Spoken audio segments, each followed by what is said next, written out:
I've had patients tell me, I wish I never chose ESG, and it nearly always comes down to one thing. And the reason this matters so much is because ESG actually works very well. It's a solid procedure. I've seen patients get great results, and I've seen others struggle almost immediately. And the difference usually comes down to something most people don't prepare for. So in this video, I'm going to walk you through what ESG actually changes, what it does not change, and how and why people start to run into trouble. If you're trying to figure out whether ESG is the right option for you and want to be sure you don't regret your decision, you're in the right place. ESG is a procedure where a special series of sutures are placed in the stomach endoscopically. This procedure reduces the size of the stomach by about 70 to 80%. This helps you feel full faster and eat less. It also slows how food moves through the stomach, which helps you stay full longer. So from a biological standpoint, it's a very effective tool. But here's the part most people don't realize. ESG changes your stomach, but it doesn't change your patterns or behavioral habits. And this is where I see people run into trouble. Here's a few examples of where people struggle. One example is grazing, or constant eating throughout the day. A few bites here, a few nibbles there. Those calories really add up by the end of the day. Another example is drinking excess calories, or taking in high-calorie,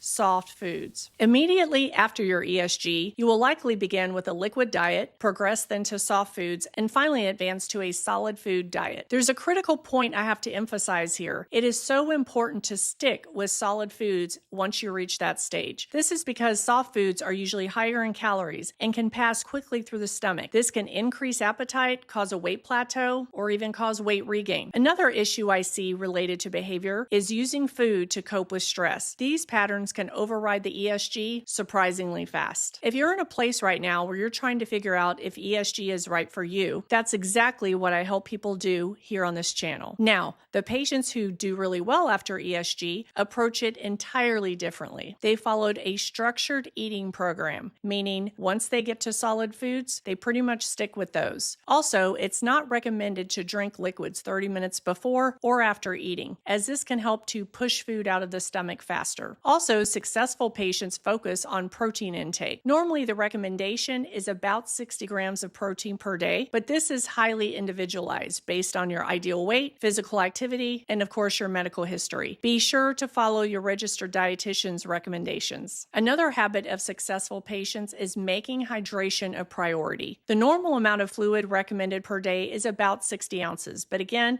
this depends on your physical activity and medical history. And this part often gets underestimated, but it makes a huge difference long term. Patients that do well also attend their follow-up visits regularly. Be sure to look for a program that has at least 1 year of follow-up, both with a medical team and a registered dietitian. And last, the successful patients ask for and utilize behavioral support. Your endoscopic provider should have options for behavioral coaching or psychological counseling if needed. When it's your turn for ESG, optimizing these 5 behaviors will help you get the results you're dreaming of now. ESG isn't a quick fix, and choosing the right provider matters just as much. I break all that down in the video you'll find in the description below. It discusses the ESG in more detail. It also has a free printable PDF with more information on ESG, and it also includes the 3 most important questions you should ask when meeting with an endoscopic physician. If you found this information useful, please do me a favor and hit that like button. It really means a lot to me. And if you're trying to decide between ESG, surgeries, or weight loss medications, or you just want clear, honest information about the weight loss landscape, be sure to subscribe to this channel because this is exactly what I help people think through. I'm Grace, and this is Weigh In Wellness, where I provide safe, thoughtful, and fact-based information on surgical, endoscopic, and medical weight loss. This information is educational. I'm a physician assistant, but I'm not your PA. Decisions about treatment should always be made with your healthcare team. Thanks for watching, and I'll see you in the next video.